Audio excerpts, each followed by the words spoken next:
All right, let's get into our reading. So we're in Ezekiel 40, verse 38. So rooms for preparing sacrifices. There was a chamber at its entrance by the gatepost of the gateway, where they washed the burnt offering. In the vestibule of the gateway there were two tables on this side and two tables on that side, on which to slay the burnt offering, the sin offering, and the trespass offering. At the outer side of the vestibule, as one goes up to the entrance of the northern gateway, were two tables, and on the other side of the vestibule of the gateway were two tables. Four tables were on this side and four tables on that side. By the side of the gateway, 8 tables on which they slaughtered the sacrifices. There were also 4 tables of hewn stone for the burnt offering, 1 cubit and a half long, 1 cubit and a half wide, and 1 cubit high. On these they laid the instruments with which they slaughtered the burnt offering and the sacrifice. Inside were hooks a handbreadth wide, fastened all around, and the flesh of the sacrifices was on the tables. Outside the inner gate were the chambers for the singers in the inner court, one facing south at the side of the northern gateway, and the other facing north at the side of the southern gateway. Then he said to me, "This chamber which faces south is for the priests who have charge of the temple. The chamber which faces north is for the priests who have charge of the altar. These are the sons of Zadok, from the sons of Levi, who come near the Lord to minister to him." And he measured the court 100 cubits long and 100 cubits wide, 4 square. The altar was in front of the temple. Then he brought me to the vestibule of the temple and measured the doorpost of the vestibule, 5 cubits on this side and 5 cubits on that side.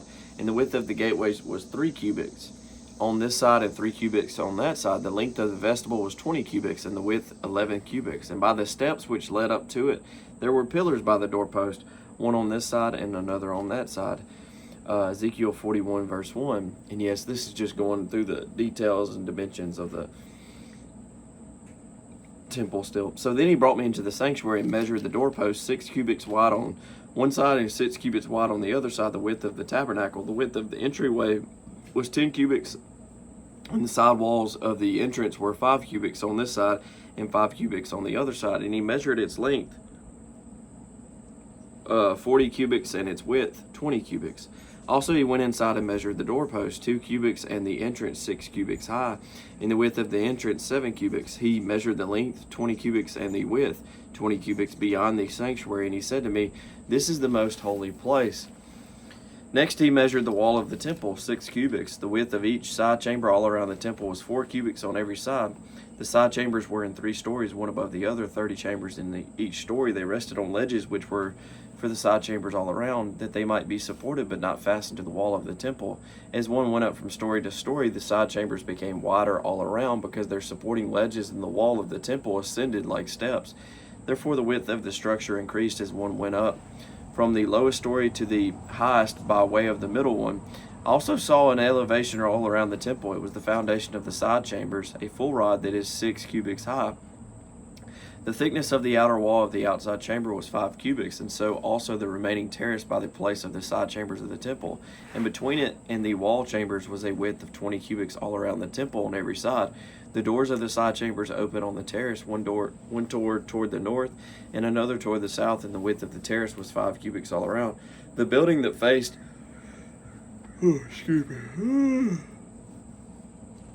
The building that faced the separating courtyard at its western end was 70 cubits wide. The wall of the building was 5 cubits thick all around, and its length 90 cubits.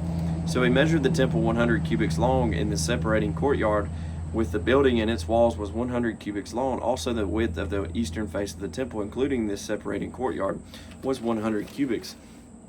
He measured the length of the building behind it, facing the separating courtyard, with its galleries on the one side and on the other side, 100 cubits, as well as the inner temple and the porches of the court.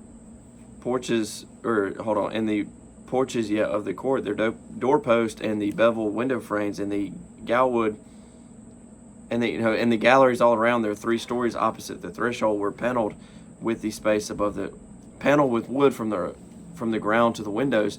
The windows were covered from the space above the door.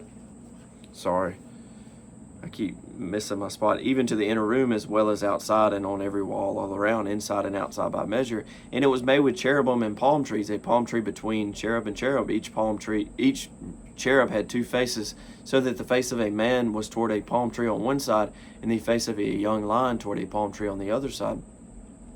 Thus it was made throughout the temple all around, from the floor to the space above the door, and on the wall of the sanctuary cherubim and palm trees were carved.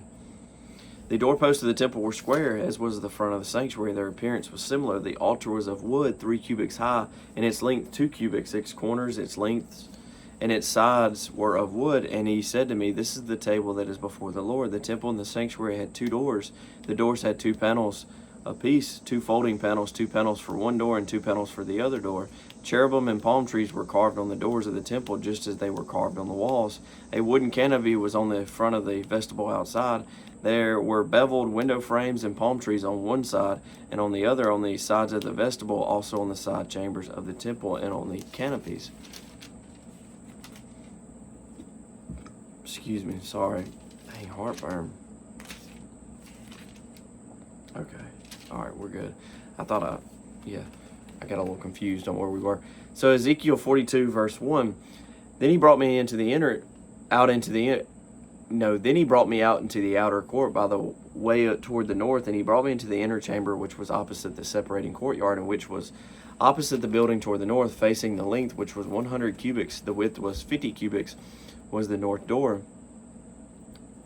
Opposite the inner court of 20 cubits, and opposite the pavement of the outer court, was gallery against gallery in 3 stories. In front of the chamber toward the inside was a walk 10 cubits wide at a distance of 1 cubit, and their doors faced north. Now the upper chambers were shorter, because the gallery took away space from them more than from the lower and middle stories of the building, for they were in 3 stories and did not have pillars like the pillars of the courts. Therefore the upper level was shortened more than the lower level and middle levels from the ground up, and a wall which was outside ran parallel to the chambers at the front of the chambers toward the outer court. Its length was 50 cubits. The length of the chambers toward the outer court was 50 cubits, whereas that facing the temple was 100 cubits. At the lower chambers was the entrance on the east side, as one goes into them from the outer court. And there were chambers in the thickness of the wall of the court toward the east, opposite the separating courtyard and opposite the building. There was a walk in front of them also, and their appearance was like the chambers which were toward the north. And they were as long and as wide as the others, and all their exits and entrances were according to plan. And corresponding to the doors of the chambers that were facing south, as one enters them, there was a door in front of the wall, the way directly in front of the wall toward the east. Then he said to me, The north chambers and the south chambers, which are opposite the separating courtyard, are the holy chambers, where the priests who approach the Lord shall eat the most holy offerings. There they shall lay the most holy offerings, the grain offering, the sin offering, and the trespass offering, for the place is holy. When the priest enter them, they shall not go out of the holy chamber into the outer court, but there they shall leave their garments in which they minister, for they are holy. They shall put on other garments, then they may approach that which is for the people. Now when he had finished measuring the inner temple, he brought me out through the gateway that faces toward the east, and measured it all around. He measured the east side with the measuring rod, 500 rods by the measuring rod all around. He measured the north side, 500 rods by the measuring rod all around. He measured the south side, 500 rods by the measuring rod. He came around to the west side and measured 500 rods by the measuring rod. He measured it on the 4 sides. It had a wall all around, 500 cubits long and 500 cubits wide, to separate the holy areas from the common. Ezekiel 43:1. Afterward he brought me to the gate that faces toward the east, and behold, the glory of the Lord, glory of the God of Israel came from the way of the east. His voice was like the sound of many waters, and the earth shone with his glory. It was like the appearance of the vision which I saw, like the vision which I saw when I came to destroy the city. The visions were like the vision which I saw by the river Chebar, and I fell on my face, and the glory of the Lord came into the temple by the way of the gate, which faces toward the east.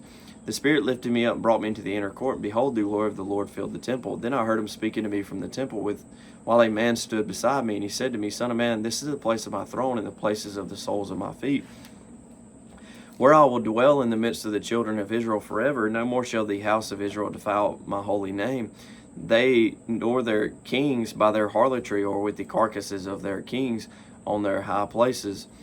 when they set their threshold by my threshold and their doorpost by my doorpost, with a wall between them and me, they defile my holy name by the abominations which they committed. Therefore I have consumed them in my anger. Now let them put their harlotry in the carcasses of their kings far away from me, and I will dwell in their midst forever. Son of man, describe the temple to the house of Israel, that they may be ashamed of their iniquities, and let them measure the pattern.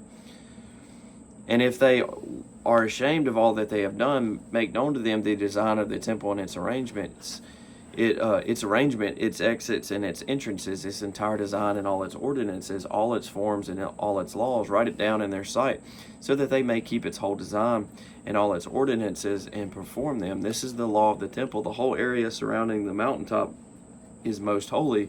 Behold, this is the law of the temple.